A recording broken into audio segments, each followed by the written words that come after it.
am so happy to have you on my block. As you can see, we've got a whole community of people living right here, working together to help each other and show compassion.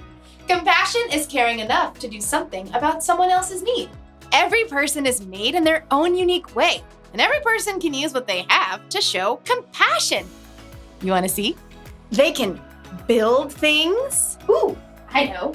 They can fix things.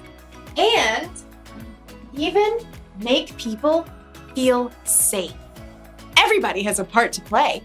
And there are clues, even when you're young, to help you know what your part is. For instance, you might like to help your parents out around the kitchen. Someday you may be a chef.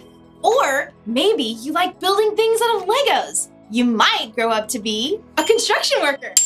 Oh, these are not toys. What if you really love animals? Oh, how cute! Someday you could be a veterinarian.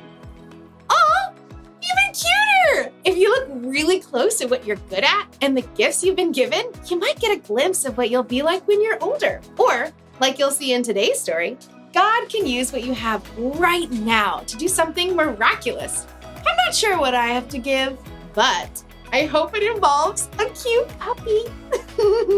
I'll see you next time. Take time.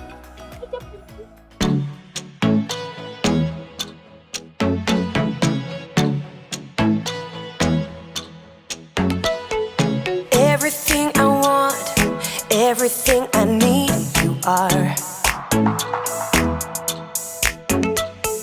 When nobody else is listening to me, you are. Before my heart took its first beat, you already loved me, Lord. And in your kindness, you saved me. You're all that I'm living for. Oh, amazing is the way you give your life away, so I could be alive forever. I want the world to know, I want my life to show the never-ending love of my Savior. I wanna live your love, I wanna live your love. Ooh. Everywhere I go, always there with me, you are. No matter what may come, the strength that I need, you are. You are. Before my heart took its first beat, you already loved me, Lord. Yes. And in your kindness, you saved me. You're all that I'm living for. Oh, whoa. Amazing is the way you give your life away, so I could be alive forever. I want the world to know, I want my life to show the never-ending love of my Savior. I wanna live your love, I wanna live your love. Ooh. Your love is the reason I am free, I'm forgiven and singing. Your love is the reason I am free, I'm forgiven and singing. Your love is the reason I am free, I'm forgiven and singing. Amazing is the way you give your life away, so I could be alive forever.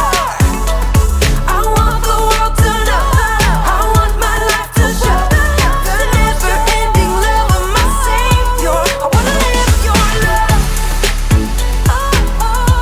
I wanna live your love.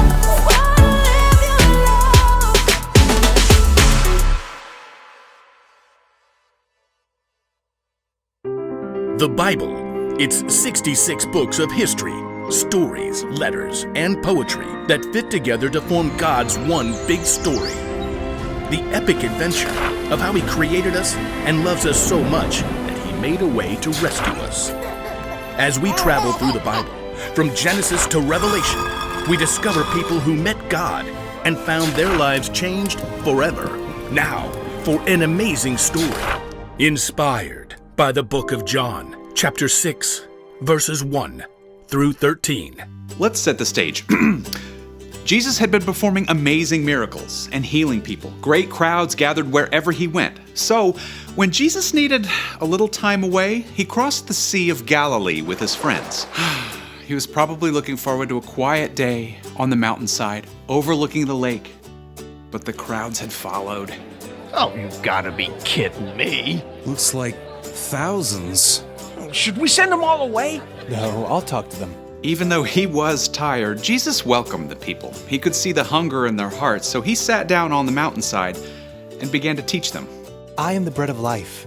Whoever comes to me will never go hungry. Through the heat of the day, Jesus kept speaking to the people. As the sun sank lower, though, people started getting restless. See, nobody planned to stay there the whole day, and everybody was getting hungry. Well, Jesus knew how he would provide a meal, but first, he spoke to his friend Philip. Where can we buy bread for all these people to eat? Philip's eyes widened as he looked down over the mountainside. There are thousands of people here. Even buying enough bread for everyone to have one bite would take more than half a year's pay. Feeding this crowd certainly seemed like an impossible job. Jesus' friends started to check around, trying to see if anyone at all had brought along some food. Now, imagine you are there, on that very same hillside. Early this morning, you heard footsteps and excited voices just outside your home. They say Jesus is heading for the lakeshore. Now, you had never seen Jesus, but you had heard a lot about him, so you begged your mom to let you go along, please. Please, please, please. It's not far. And she said yes, which is pretty amazing, but she wouldn't let you run out the door unprepared. Here, I've wrapped up some bread and fish for you. Thanks, Mom. So you grabbed the bundle, thanks Mom, and ran out the door, joining the crowd. When you finally reached the lakeshore, the crowd was a little overwhelming. But high up on the mountainside, you could see a man surrounded by a close-knit group of followers. Sometimes it's good to be little, so you make your way little by little uphill through the crowd. Excuse me? After a while, you were so close. You could hear Jesus. Anyone who hears my word and believes him who has sent me has eternal life. You slid under someone's elbow and found a place to sit on a little rock just a few yards away from Jesus. And all day, you listened. You weren't bored even a bit, because somehow everything Jesus said, it seemed like he was saying it just to you. In fact, you even forgot to eat your lunch. Oops. Guess I am kind of hungry. Now you can see other people are getting hungry too. And Jesus has taken a short break to talk with his friends, and then you're sad because Jesus is probably planning to send everybody away to get their own food. But then, a few of his friends start walking through the crowd. Does anyone have any food? Nothing here, I'm sorry. Oh, you really want your bread and fish at this point, but as tired and hungry as you are, you know Jesus has been working hard all day. So, you clear your throat, and then you say, I do. Great. What do you got? 5 little loaves and 2 fish. Not much. I know, but Jesus can have it. Well, thank you. Come along. You follow Jesus' friend Andrew right up to Jesus. Here's a boy with 5 small loaves of barley bread and 2 small fish. It won't go far in such a large crowd. Jesus turns and looks right at you. He can see you're hungry and that you've chosen to give up your lunch anyway. And then he smiles. It's the best thank you you've ever gotten. He reaches out his hands and you give him your food. Then Jesus turns back to his friends. Have the people sit down. Jesus' friends exchanged surprised glances, but then they started gesturing to the crowd. All right, everyone sit down. Plenty of room. Like a slowly rolling wave from front to back, you see all the people sit down. Then, right beside you, Jesus takes your 5 small loaves of bread and 2 small fish, and he lifts them up to heaven. Father, thank you for this food you've given us. Then, Jesus takes the loaves and breaks them. He begins handing them out to his friends and to the people in the first rows on the ground. He does the same with the fish.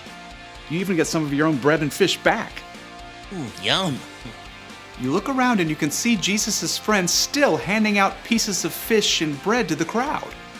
But this is way more than what I gave to Jesus. Soon, it seems like the entire crowd is eating dinner. Your own stomach is already full, and you still have bread and fish left over. As the people around you begin to finish their meals, Jesus calls his friends again. Gather the leftover pieces. Don't waste anything. You watch in amazement as Jesus' friends go through the crowd with large baskets. And sure enough, lots of people have extra bread and fish to drop inside. When the men finally return to Jesus, they've collected 12 full baskets of leftover fish and bread. That's impossible. But you know it happened because you saw it, and because you've met Jesus. Nearby, a man exclaims, This must be the prophet who's supposed to come into the world. Now, you aren't sure exactly what that means, but you are sure that Jesus deeply cares for every single person on this hillside. And you're sure that he can take your small lunch to meet every single person's need.